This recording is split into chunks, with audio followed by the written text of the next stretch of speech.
როგორია ახალგაზრდამწერლის გზა საბჭოთა კავშირში?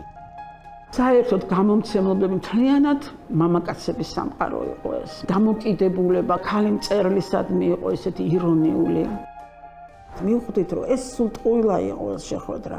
ჯუმბერ პატიაშვილმა ჩვენ არ დაგვიჯერა, რომ სიტუაცია ძალიან იძაბება. და მოვდიოდით მე და აკაკი ბაქრაძე ისეთი დაღონებულები, გულგასიებულები.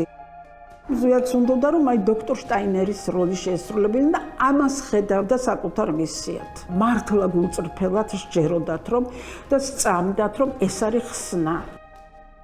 ამ კრემლის აგენტს არიგებდა მარჯვნივ და მარცხნივ. რის გამოც მე დაკარგა ამან მნიშვნელობა, იმიტომ ვიღაცა მართლა იყო და ვიღაცა არ იყო, ხო?